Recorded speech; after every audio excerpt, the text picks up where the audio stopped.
Hello, c'est Greg, j'espère que tu vas bien et je te souhaite la bienvenue dans cette nouvelle vidéo. Aujourd'hui, on va voir comment faire baisser les frais de notaire. Dernièrement, je me suis positionné sur l'achat d'un bien et en fait, j'ai fait baisser les frais de notaire et je vais t'expliquer comment toi aussi tu peux le faire.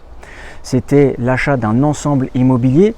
Le coût d'achat, il était à 350 000 € environ.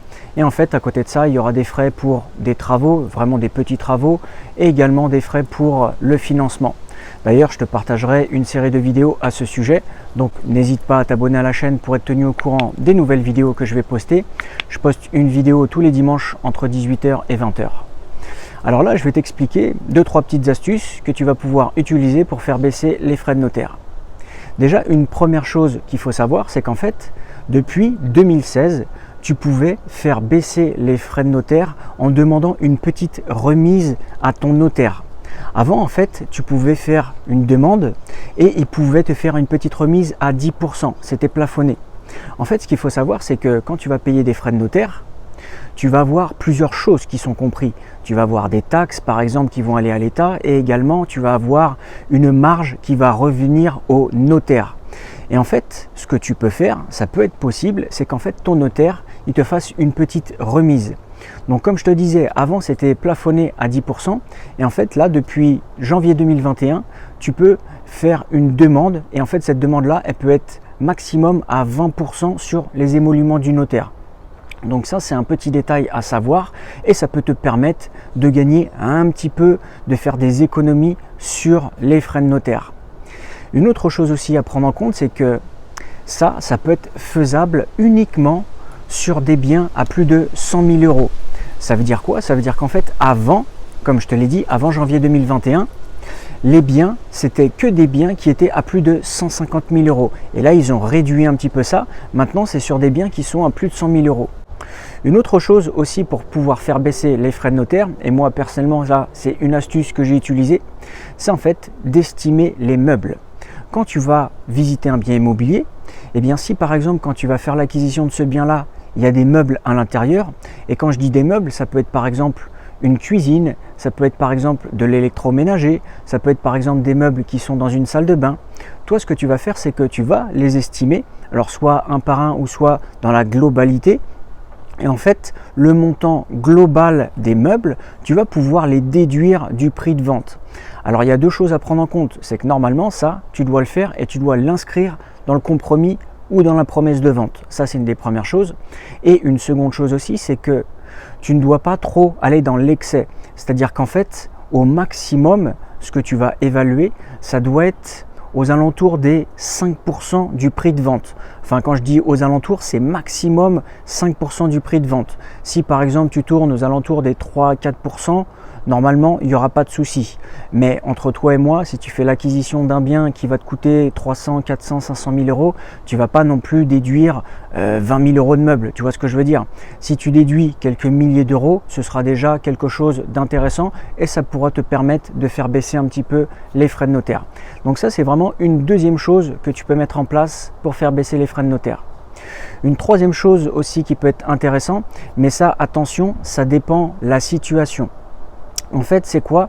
C'est quand tu fais l'acquisition d'un bien, c'est de pouvoir séparer le prix du bien et les frais d'agence. Habituellement, quand tu vas acheter un bien, il y a un vendeur qui va avoir un mandat de vente, ok? Et en fait, quand il y a un mandat de vente, ça veut dire quoi? Ça veut dire que les honoraires d'agence vont être inclus dans le prix de vente. Et là, le truc, c'est que toi, quand tu vas passer chez le notaire, tu vas payer des frais de notaire sur la globalité. Je te prends un exemple. Imaginons par exemple, tu achètes un bien à 100 000 €. Si tu l'achètes à 100 000 € et que les frais d'agence sont inclus dans le prix du bien parce que le vendeur il a un mandat de vente, toi tu vas payer des frais de notaire sur 100 000 €. Mais par exemple, si tu peux avoir des frais de notaire, des frais d'agence qui sont séparés du prix du bien, et bien au final, au lieu de payer des frais de notaire sur 100 000 €, tu paieras des frais de notaire par exemple sur 90 000 €, qui est le prix du bien si par exemple il y a 10 000 € de frais d'agence. Et en fait, il y a un petit détail à prendre en compte, c'est que certaines personnes vont te dire ok, bah toi ce que tu peux faire, c'est que tu peux demander à l'agence de réécrire le mandat pour le changer. et faire un mandat de recherche. Ça, normalement, ils ne peuvent pas changer ça, d'accord? Normalement, c'est interdit. Par contre, ce qui peut être faisable, c'est que toi, quand tu vas dans l'agence, tu leur demandes qu'ils te fassent un mandat de recherche.